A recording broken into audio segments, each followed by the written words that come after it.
Now, all too often we find ourselves in a bunker and we get a little fearful of the sand. Actually, there's nothing to fear. It's the one shot in golf, you don't have to hit the golf ball, you have to hit the sand. And of course, it would be remiss of me to not say that. You could ask my wife that one. But ultimately, we take for granted as good golfers that, we're going to hit the sand.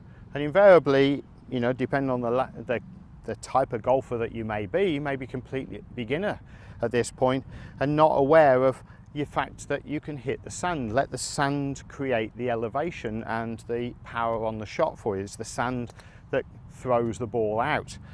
Now, what I've done here is I've got myself a line on the actual sand itself. I've just drawn a line. Of course, you can't do that out on the golf course, and I've got a line depicting the target. Ultimately, what I'm working towards here is positioning the golf ball in a certain place. So I've got this line actually represents the front of my heel, and that's where I would want the golf ball to be. Now, this is a practice drill for you to start with. Find where you enter the sand, and if you get yourself nicely balanced and then position your hands in a place where the club is parallel to the line here and not in front, you're going to improve your bunker shots.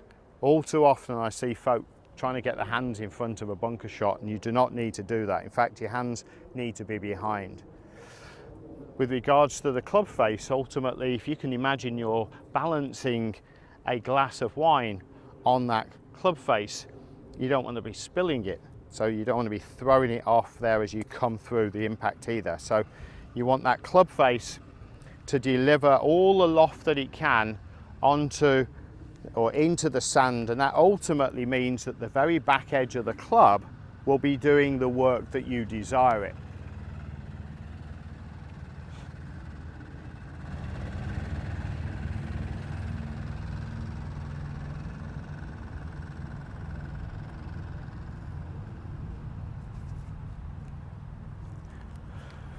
So ultimately then you can utilize the bounce on the club and use the loft the way you desire it. So the loft is what's going to create the elevation on the shot.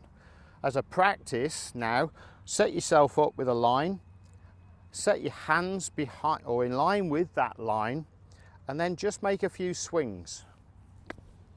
The idea is that you are literally creating a little nip off the top of the sand. Move back. There you go, you can hear that nice contact just behind the ball. The sternum is set behind the ball, and that's ultimately where we're making contact with the sand.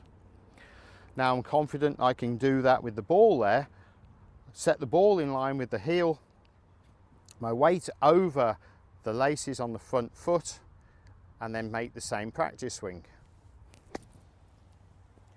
The ball pops out pretty much in line with the club face and the path of the club. So ultimately, if you can practice that as a drill, where do you enter the sand in the first instance?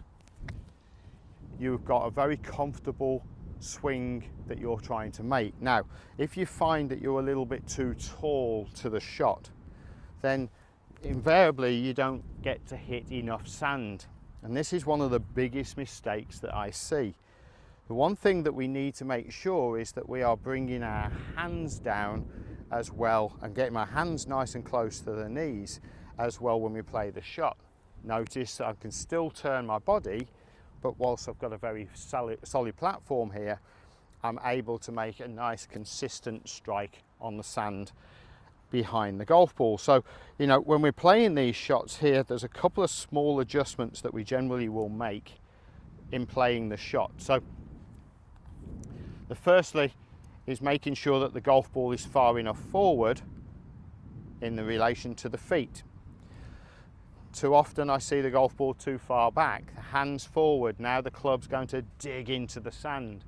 And if you're playing out of a bunker with plenty of sand in it like this, you've got to make sure you are utilizing the sand and the bounce of the club effectively. You can only do that with an open club face. Ball forward in the stance. And then from there, notice my hands are down nice and low to my knees. That allows me to hinge my wrists and allows me to get a nice strong contact on the sand, which is ultimately going to blast the golf ball out. Nice energy into the sand there, nice strike on the sand that's sending the golf ball on its way. So again, I can set my body fairly squarely or parallel to the target. I can work my feet into the sand a little bit for stability, but I'm not swinging real hard, so don't need to do that too much. What we find is if there's a lot of sand in the bunker, you know, we'll really struggle in going too deep into the sand behind the golf ball. You maybe contact the sand a little bit too far behind the ball and grab just too much sand. You know, you don't need too much sand, but you do need to make contact with it. So from here, nice and stable with the left knee, and that ball pops out quite nicely. A little bit of spin on that one, and that's coming back down the slope. I really love this opportunity to play this type of shot because it's about as easy as it gets, to be fair. Elevated shots, or shot where we've got a much more of a lip to play over, then we can need to play the shot slightly different. So you notice that I had my weight forward on this particular shot. This is what I would call my stock bunker shot.